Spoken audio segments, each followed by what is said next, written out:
So we're going to introduce a value called an environment, and this will be our implementation of these substitutions. First step is to extend the signature of interp.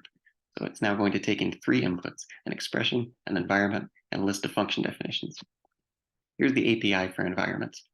So first we have a value empty env representing the environment with nothing in it.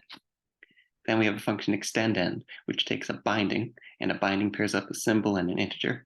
And we attach that binding to the environment, which is the second argument. So if we started off with the empty environment and we add the binding x equals 1, then we end up with an environment, or the bubble, that has just x equals 1 inside. And if we call extend env twice on the empty environment, we get an environment with two things in it. So here we have y equals 2 and x equals 1. Here's type declarations for environments. So first, type binding has one variant. Binding combines a name and a value. And then to represent environments, we'll just use lists. So for the empty environment, we can use the empty list. And to an extended environment, we can use cons to attach a value. Now for the lookup function. So lookup takes in a symbol and an environment, and it returns the value that matches that symbol inside the environment. We have a few examples below. So if we look up the symbol x in the empty environment, we should get no match. We should instead see an exception that x is a free variable. If we look up x in the environment that has x bound to 1, we should get back the value 1. And if we look up x in the environment that has y bound to 1, x bound to 2, we should get back 2. We should not get back 1 because that's what y is bound to, and we're looking for x instead.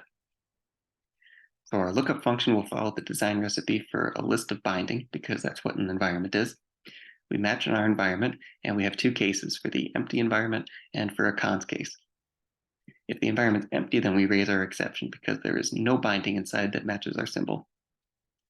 For the cons case, we have our binding B, and then we have the rest of the environment. Since rest is also an environment, a list of bindings, we call lookup recursively on that, so that the structure of our function matches the structure of our type. Now for B. So we're looking up the symbol n. We need to compare the binding B to the symbol n. And the way to do that is to get the name out of the binding and check if that's equal to the symbol that we're looking for. We can wrap this all up into a conditional. So if n matches the name for the binding, we return the value. Otherwise, we recur with our lookup.